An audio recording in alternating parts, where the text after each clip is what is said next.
I want you to take a good look at your surroundings. Pay very close attention to the things around you. Now, close your eyes. If you're indoors, do you remember what color the walls are? Do you remember where the lights are? If something in your surroundings were to change, like the texture of the ceiling or the position of items in front of you, would you notice? We like to believe that our memory and perception form true snapshots of the world around us. But upon closer inspection, we begin to see that they are just fragile fabrications constructed by our brains. On today's episode of the Natural Sciences podcast, we will explore the nature of our memories, perception, and the brain.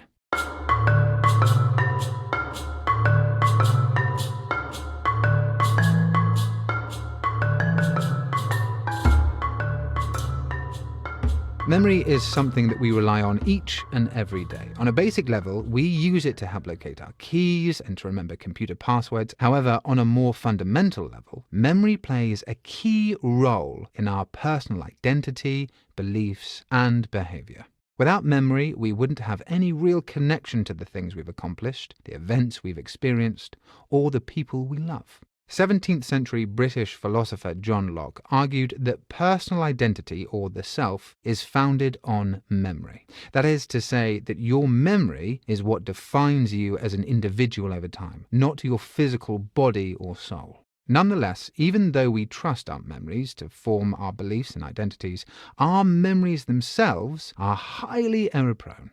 To talk about this, we are interviewing Dr. Agatha Gage, a psychologist at the University of Michigan, about the nature of human memory. So, what is memory and why is it important? That's a good question. At a basic level, memory is just the way our mind stores and remembers information. However, such a basic definition would understate its importance. We need memories in order to get a basic grasp of the world around us. Memories tell us who we are, the things we've done, and our goals in life. It's difficult to properly convey its meaning to us as human beings, so instead I'll explain it through the story of a man named Scott Bolzan. When Mr. Bolzan was 46 years old, he had accomplished a lot in his life. He attended Northern Illinois University on a full athletic scholarship and played football professionally for a few years after graduating, even briefly playing for the New England Patriots. After an injury that ended his football career, he then became an entrepreneur. He owned and operated a financial planning firm and then became a pilot and ran a successful private jet management company. During this time, he also met and married his wife and raised his 2 children. However, in December of 2010, he had a workplace accident and lost all of his memories leading up to that point. When he had awoken from the hospital, he didn't even recognize his wife of 25 years. In an interview with ABC News, Mr. Bolzan described the experience as just being lost because he lost who he was.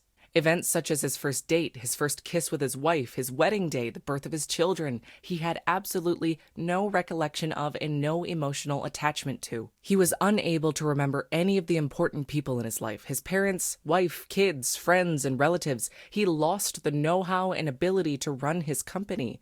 He's quoted as saying, "Because I have no concept of who I am as a person, I don't know what my dreams, my aspirations, what my goals were." Imagine this happening to you. If you lost your memories, you would lose everything that makes you, you. The things that you've accomplished, the relationships you've built, the knowledge that you've acquired, and the formative events that shaped who you are. When we think about what it's like to live without our memories, its importance in our lives becomes much more clear. Mr. Bolzan's story is quite compelling. It seems as though memory is incredibly foundational to our own personal identity. Yet we are sometimes told that our memories can't be trusted, that they're unreliable. Is that true? Yes, it's more true than most people think. Research has shown us that memories aren't these static snapshots of the world around us. Instead, they're more like malleable stories about the past. I'll go over some well-known research in criminal psychology that demonstrates the fallibility of our memories. The first experiment I'll talk about was conducted by Professor Elizabeth Loftus and some of her colleagues at the University of Washington. The setup was pretty simple. Researchers showed participants a video of a car crash. Participants were then asked one of 2 questions. The first was along the lines of approximately how fast were the cars going when they hit each other. The second was approximately how fast were the cars going when they smashed into each other. Despite the fact that participants saw the exact same video, the participants that were asked the second question claimed that the cars were traveling significantly faster than the participants who were asked the first question. A follow-up study showed that when asked a few weeks later whether there was broken glass at the scene, the participants who were asked the second question were far more likely to say that there was than those who were asked the first question. There was no broken glass in the video. This study shows that memory is highly suggestible. What we think is objective truth about what we have observed is actually what our brains reconstruct and create on the spot. Another series of studies looked at ways to take advantage of errors in this reconstruction of memory, otherwise known as confabulation. For example, these studies investigate memory implantation techniques that make participants believe they experienced events that never took place. In one such study from psychologists at the University of Bedfordshire, researchers were able to plant rich, false memories into 70% of participants. These memories included things like committing a crime or getting attacked by a dog. All of this implies that our memories aren't just fallible, they're exploitable. Our brains are capable of just making up stories about the past and convincing us that they're true. So we've established that memory is fundamental to our experiences and identity. We've also established that memory is highly error-prone and flawed. How do we reconcile these 2 points? How do we know what parts of ourselves are real and what parts aren't? Ultimately, we can't know. Our understanding of ourselves and of the world is fundamentally flawed. In criminal psychology, there is a well-known case of a woman we call Jane Doe. Initially, her case was used as well-documented proof of repressed memories. In 1984, when Jane was 6 years old, she was interviewed about sexual abuse allegedly committed by her mother. The evidence included marks on her hands and feet that resulted from her mother burning them on the stove. 11 years later, though, it seemed as though she had completely forgotten about the incident. Upon viewing the tapes, she vividly remembered the incidents and believed that her mother had abused her. Most experts to this day don't believe that she was lying. 8 years after that, the report was brought into question. New evidence emerged against Jane Doe's claims. The marks on Jane's hands and feet seemed to actually be the result of a skin infection. Investigators also found 2 pieces of evidence which called the story into question. The first was a report from a clinical psychologist at the time which suggested that the story was confabulated. The second involved documents from a Child Protective Services investigation in which Jane's mother was not found to have committed any such abuse. Furthermore, they found evidence that Jane's father, who was in a heated custody battle with her mother, was abusive towards her brother. Today, most experts agree that the abuse likely did not happen and that Jane's false memories came from her father's suggestions when she was young. The consequences of this had huge effects on Jane's life. To this day, she's unsure of what is true and what isn't. If our core memories that shape our identity and relationships with others can just be incorrect, what does this say about us? Could we just be an entirely different person than we believe? Jane Doe is quoted as saying, "What are we if not our life experiences? If we are to believe that those memories are as fallible as some researchers want us to believe they are, what does that leave us with? What are we doing here?" Breaking news coming out of Tarrant County, Wyoming. Police are looking for a missing 12-year-old child named Timothy McCullough, who authorities believe is in danger. He's 5 feet tall with short brown hair and blue eyes. He was last seen wearing a blue t-shirt and gray shorts. Tarrant County police say that he may have been with his estranged father, 37-year-old John McCullough, who has recently escaped from prison. If observed, please call 911. Yes, perception is really a funny thing. I think most people take for granted the idea that what we consciously perceive is actually an accurate snapshot of reality. Most people seem to think that our perception is just a window into the world around us. What do you mean by that? Is that not true? Well, it's pretty clear to tell that we don't always consciously perceive everything that our brain receives as input, right? If you did, you'd be able to see the blood vessels inside your eyes, and you would always feel your heart beating. But we don't. Our brain selectively attends to certain aspects of our perception. Sure, but it's still a form of reality, perhaps just a snippet of it, right? That doesn't seem to be the case either. I think one of the most clear ways to show that is through illusions. Illusions show us how the brain alters our reality.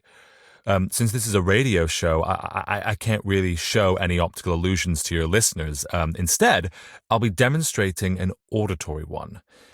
I want you to listen to the following clip, and I want you to tell me if you understand any of it.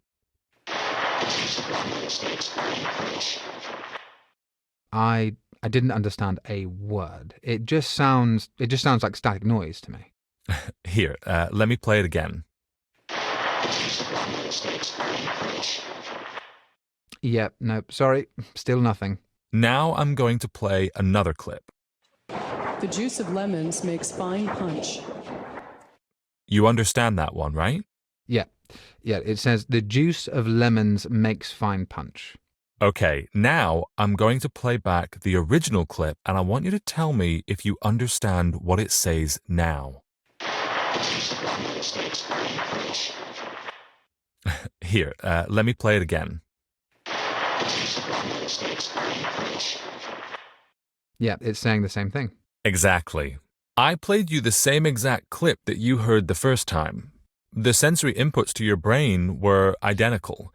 Yet, after hearing the unaltered version of the audio, you could understand the garbled one. This shows us that your brain is actually filling in pieces of your reality. You're not directly experiencing the sensory inputs to your brain, you're experiencing your brain's interpretation of those inputs.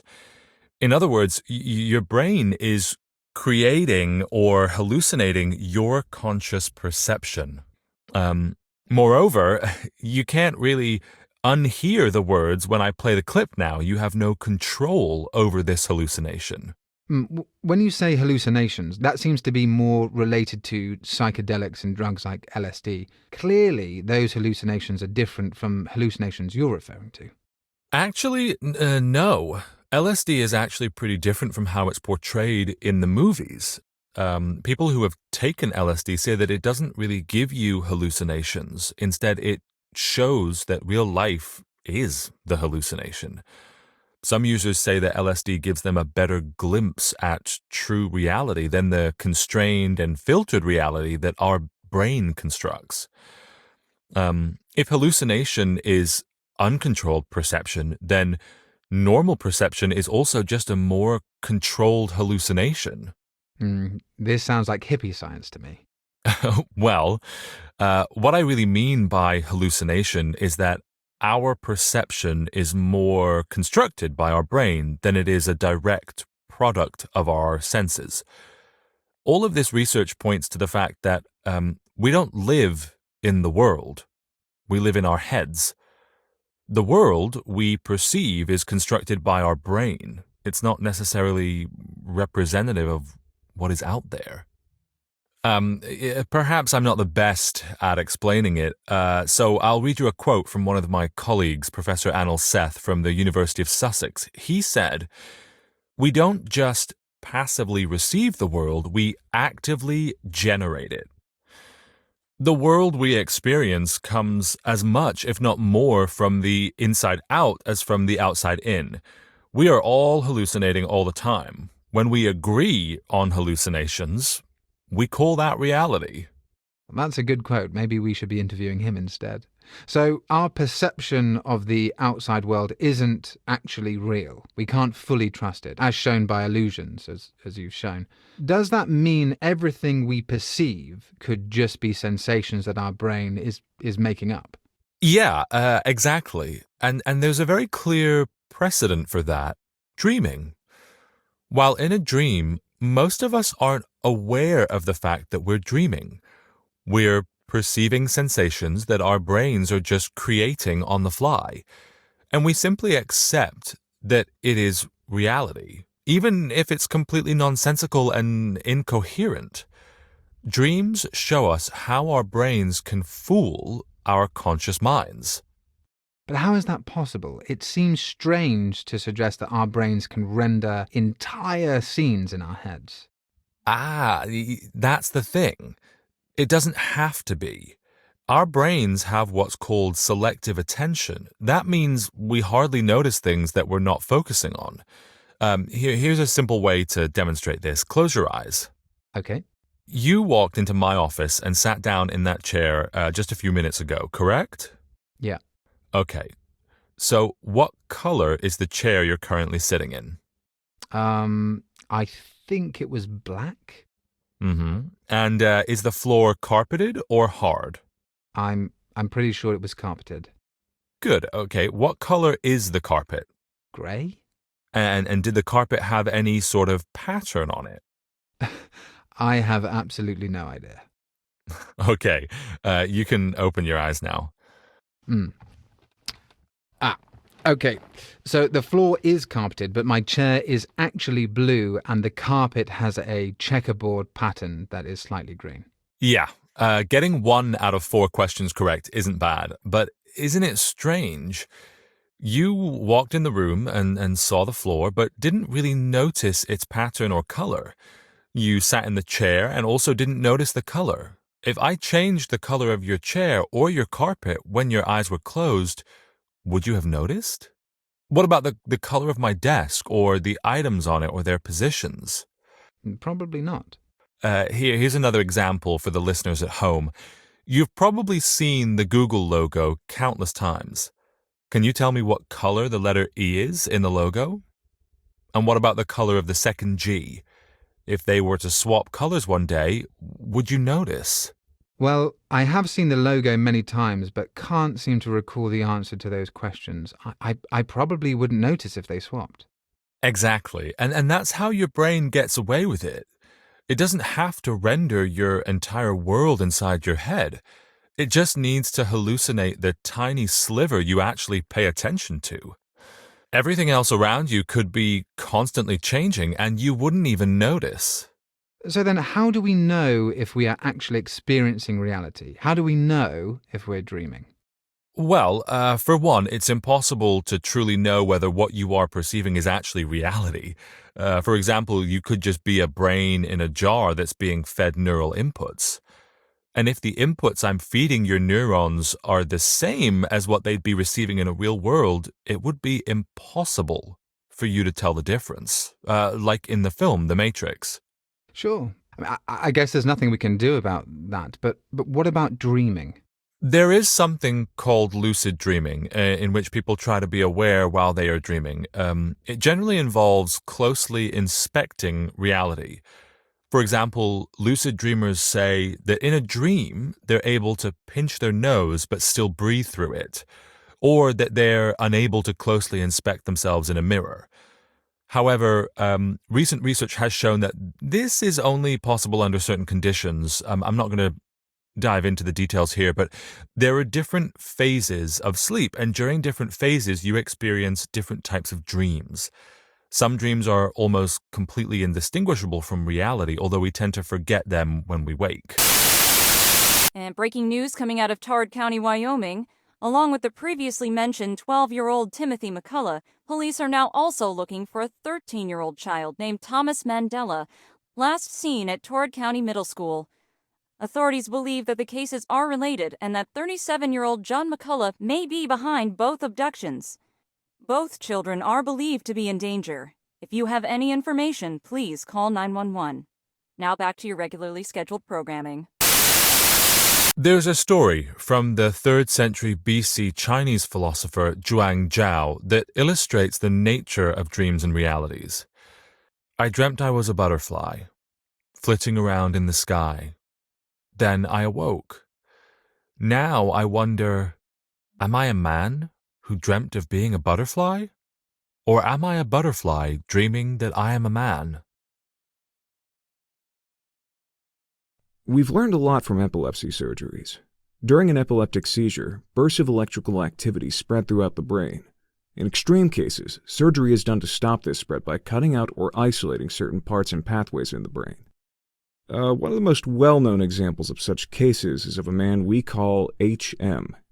Surgeons had cut out his hippocampus in an attempt to reduce his epileptic seizures. They were successful at getting rid of his seizures, but there was a severe side effect. He was unable to form any new memories. This case is why we now know that the hippocampus is used for the consolidation and creation of memory.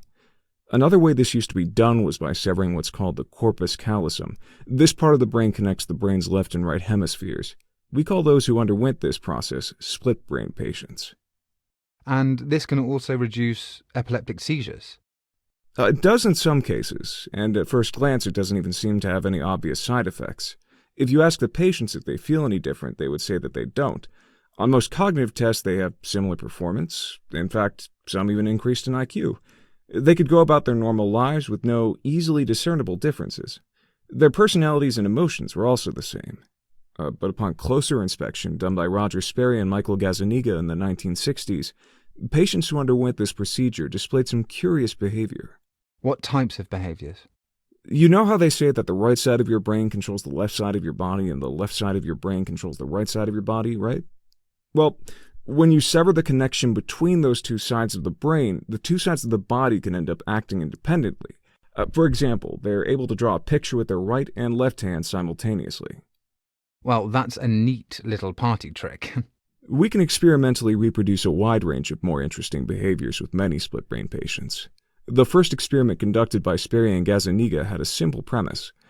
The patient would sit in front of two lights, one of which could be viewed by the right eye, the other by the left. The lights would each randomly flash. When asked which lights flashed, the patient would only say the light on the right flashed, despite the fact that both lights flashed. So they couldn't see the light flash on the left? Well, this is where it gets interesting. When asked to point at the lights that flash, they correctly managed to point at both. Wait, so they could see it? Yes, but when asked, they still said they only saw the flash on the right. Why is that? It's because the center for speech in the brain is usually located in the left hemisphere of the brain. So when asked to verbally respond, only that hemisphere was capable of doing so. That hemisphere of the brain can only see the light on the right. Since the connection between the two hemispheres was severed, the right hemisphere couldn't communicate what it saw to the left hemisphere. However, when asked to point, each side of the brain has access to one arm, so the right side was able to control the left arm to point when the light flashed. So, it seems like there could be two independent minds inside the skull that independently perceive and act. But how come the patients report everything being the same? Wouldn't the left side of the brain realize that it's not receiving any information from the right side? That's a good question. In another experiment, the researchers showed two different images of the two different hemispheres of a split-brain patient. The left hemisphere saw a picture of a chicken's claw. The right hemisphere saw a picture of a snowy scene. Experimenters then showed a large selection of pictures and asked the patient to select the most relevant one from the scene. The patient's right hand pointed to a chicken because of the chicken claw, and the patient's left hand pointed to a shovel because of the snow. When the patient was asked why he pointed at the chicken, the patient said it was because he saw a picture of a chicken.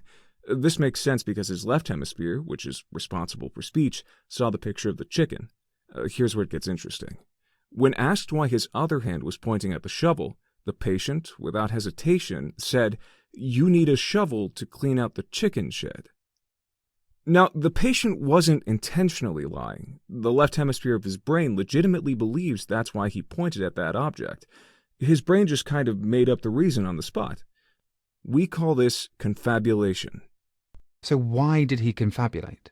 One popular explanation is that healthy people actually confabulate all the time. It's what our left hemisphere just naturally does. It creates stories to explain our actions and feelings to ourselves. This is why the patients don't feel any different. Our conscious perception of a self that makes decisions is mostly an illusion anyways. It's simply impossible for a human being to have an objective, outside perspective on themselves at all times. Wait, what do you mean that we confabulate all the time? Well, have you ever wondered why you did or said something? You tend to kind of just come up with an explanation or story and confidently believe it to be true. But that's all it is, a story. There's no inherent reason to believe that your explanation you gave to yourself is the true reasoning behind your decision. In fact, a lot of research seems to point to the idea that our subconscious brain is mostly making our decisions, and our conscious mind is just along for the ride. This is a little bit beyond my area of expertise, but research has shown that we can use brain scanners to predict a person's decisions up to 7 seconds before they are even consciously aware that they've made them, which has some truly interesting implications for what we refer to as free will. Interesting. So if the left brain is the one that we speak to and interact with, does that mean that we can say that that side of the brain contains the conscious mind, that the left hemisphere is the person? It's tempting to believe that, but it would still raise several unanswered questions. If that's true, that would mean that the other hemisphere is a separate, independent entity inside of your head that perceives the world and makes decisions. How do we know that that part of the brain isn't conscious? After all, the ability to perceive, think, and make decisions is how we know other humans are conscious. One patient described how, when getting dressed, one hand would try to put on his pants while the other, which personally didn't want to get dressed, attempted to pull down. This same patient also talked about an incident in which he tried to strike his wife with his left hand while his right hand grabbed the left hand in an attempt to stop it. Also, the right hemisphere in the brain is responsible for a lot of other important tasks, such as facial recognition. If you were only the left hemisphere in your brain, you wouldn't be able to recognize your loved ones. So what's your explanation? In healthy humans, are there two entities inside your head? If that's not the case, how does splitting it in two suddenly create two new, independent conscious entities? There are a lot of theories around these ideas. Personally, I have no idea. I think there's not enough evidence to support any particular theory. So far, the only thing I can conclude from this is that we have absolutely no idea how the brain works. We have no idea what consciousness is, or whether we have free will. There's a lot left to be discovered here, which is very, very exciting. And also terrifying. Breaking news, we have new developments coming out of Torrid County. Authorities say that John McCullough has left a note at his latest kidnapping of 13-year-old Thomas Mandela at Torrid County Middle School. The note confirms that he is behind the kidnapping.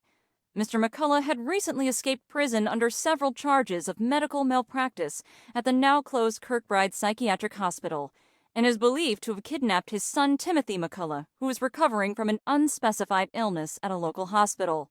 Police are still looking for clues as to his location. If you have any information regarding their whereabouts, please call 911. And good evening. We have exclusive details, a new communication that could be from John McCullough, the alleged kidnapper of the two missing children. Earlier today, we received a letter that appears to be from Mr. McCullough, although investigators are still confirming its origins. The note reads as follows. My son has fallen ill and has only a few days to live. The government has kept him locked up in a sham hospital with hacks for doctors. They are claiming that his condition is terminal despite the fact that I know exactly how to fix him. They are just looking to harvest his organs for money. I will transfer parts of Timothy's hippocampus to a new body. He will be able to retain his recent memories and continue his conscious identity. I have performed similar surgeries with resounding success. These hospitals are choosing to kill patients instead of saving lives because it's cheaper. The public should be aware of this. They should see the lies we are being fed. They will see the proof when Timothy is healthy tomorrow. Until then, please do not look for me. And to respond to the note, we have our medical correspondent, Dr. Kenneth Ulridge. Kenneth? Thank you, Nora. Mr. McCullough, if you are listening, do not attempt this operation. Medical experts state that such a surgery will likely result in the death of both children and that the desired outcome cannot be achieved with current medical technology. For the sake of Thomas Mandela's family, as well as the life of your own son, do not attempt this surgery. And what of his claims of being a successful neurosurgeon? These claims are false. Mr. McCullough was hired as a neurosurgeon at the Kirkbride Psychiatric Hospital for 2.5 years with a fake medical license. He was arrested for medical malpractice and the hospital was shut down after it was discovered that he was performing highly experimental and illegal surgeries on his patients. Many of these surgeries resulted in permanent loss of cognitive functions, as well as death. All right, thank you, Dr. Ulridge. Up next, we have interviews with the Mandela and McCullough families, both pleading for the safe return of their children. Currently, we have with us Dr. James Mass, an acclaimed neurosurgeon who specializes in dealing with comatose patients. His research, which involves a new method of awakening comatose patients, is currently in the final stages of clinical trials. Tell us about how you started along this line of research. So my work builds off of the work of a man named Dr. Adrian Owen. His groundbreaking research showed that some comatose patients are fully aware of their surroundings, but are unable to respond or consciously control their bodies. He proved this by using fMRI scanners, which would allow him to observe a comatose patient's brain activity patterns. Different thoughts produce different brain activity patterns. For example, thinking about playing tennis activates a different area of the brain than thinking about moving around one's house. With this, he was able to ask the patient a question and then tell them to think about playing tennis to indicate yes, and to think about navigating through their house to indicate no. Yet many comatose patients do show brain activity, but are still completely unaware of their surroundings. I was curious about what these patients were thinking of and experiencing. Was it relaxing? Was it frightening? What I wanted to do was to communicate with these comatose patients on a very basic level. And how did you accomplish that? Oh, well, it's quite complicated. Many comatose patients are unable to access their lower-level sensory inputs, such as their vision or hearing. However, we can map the neural patterns from those low-level sensory inputs to higher-level cognitive perception. For example, we can trace your recognition of the letter A all the way from your retina to your understanding of the concept of the letter A.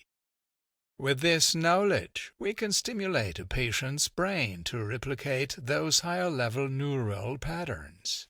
The patient's brain then contextualizes and interprets those patterns to represent the words and letters we wish to convey, even though they are in a coma.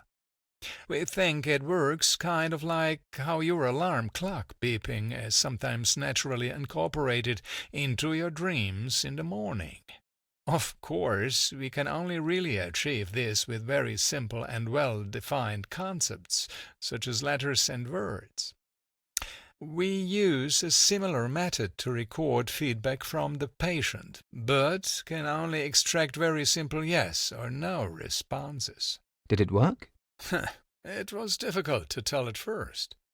We could extract very clear yes and no's to a very high statistical significance by simply asking the patient to respond with yes or no. We could also ask the patient common sense and common knowledge questions and get accurate answers. Many patients were also able to answer questions about pop culture.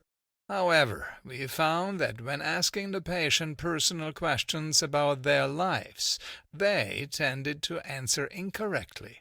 Because of this, we decided to stimulate the hippocampus to see if it would allow them to access their recent memories. Astonishingly, one of our first patients woke up as a result of this stimulation. We believe that we managed to activate the memories directly connected to his loss of consciousness, which allowed him to connect his past self to his current one. From interviewing the patient, we've managed to learn a great deal about what comatose people are really experiencing. More importantly, though, we've developed a novel technique that helps resuscitate comatose individuals. There have been reports that your technique is dangerous, sometimes resulting in death. You have been accused by some of being too liberal with the technique. Do you have any comments about that? Oh, yes. Unfortunately, some of our initial patients did pass away in the process. It appeared as though they managed to partially wake up, but simply stopped breathing and blinking. We believe that the reawakening of their somatic nervous system, which controls conscious movements and actions, temporarily disrupted the functioning of their autonomic nervous system, which controls unconscious actions such as breathing and blinking. This can result in death if the patient stops breathing for too long. Since then, we've developed extra medical techniques to prevent this from occurring. No patients have died since we've incorporated these extra practices. Regarding the comments about being too liberal with the technique, many people might not know that this technique only works with those who have relatively recently fallen into a coma. We've found that we are not able to wake up who have been in a vegetative state for longer than a week. This means that there is little time for deliberation when deciding whether or not to proceed. We've always obtained permission from the family of the patients and make sure that they are fully aware of the risks.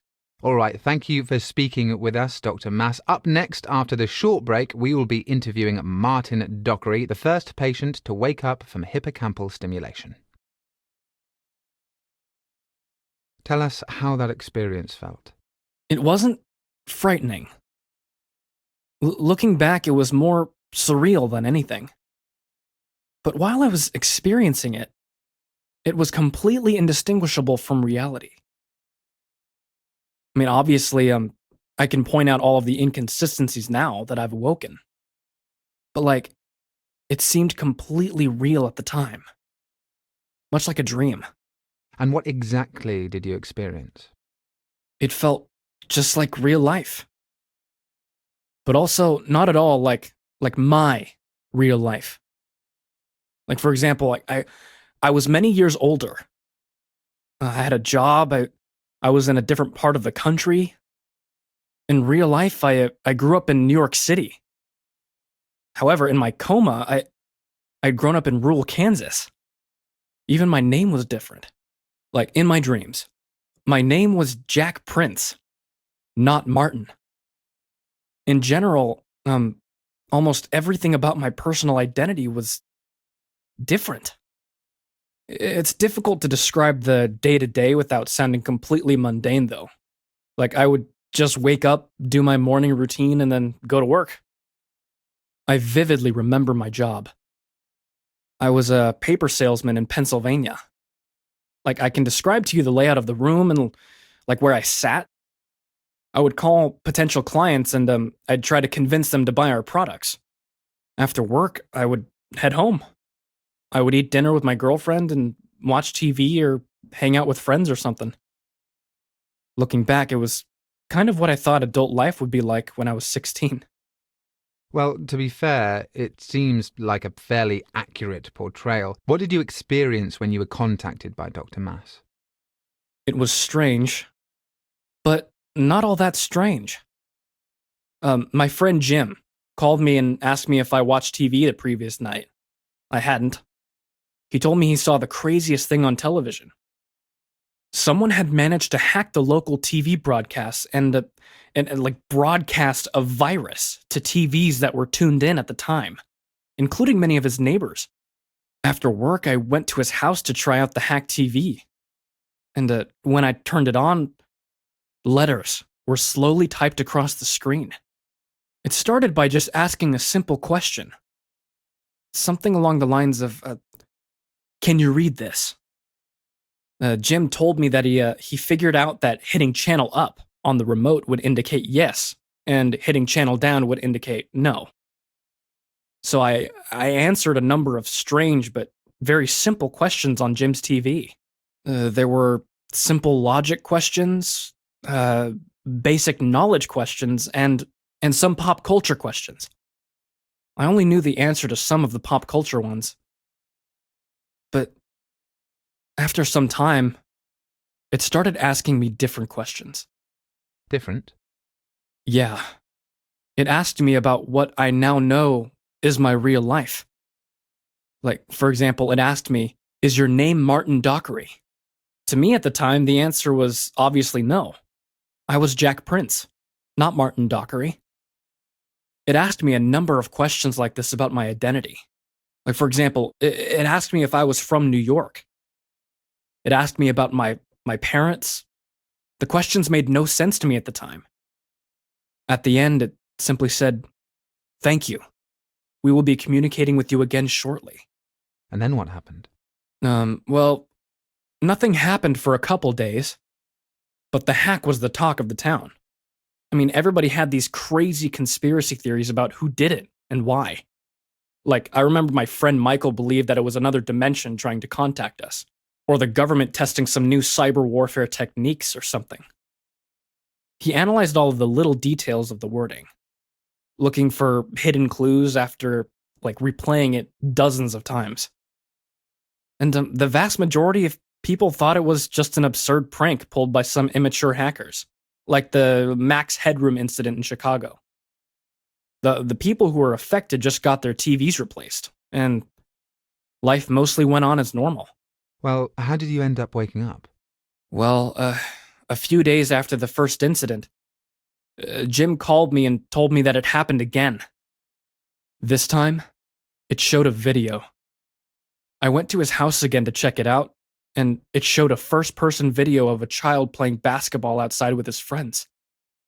I could see that it was in a city, and I could hear his friends telling him to pass the ball.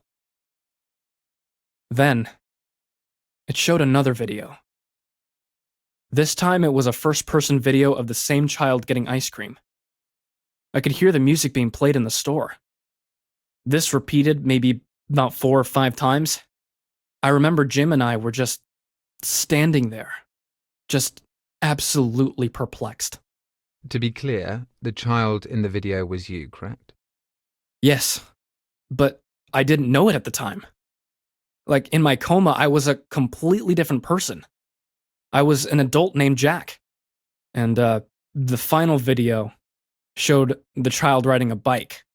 The child was distracted and then was hit by a car.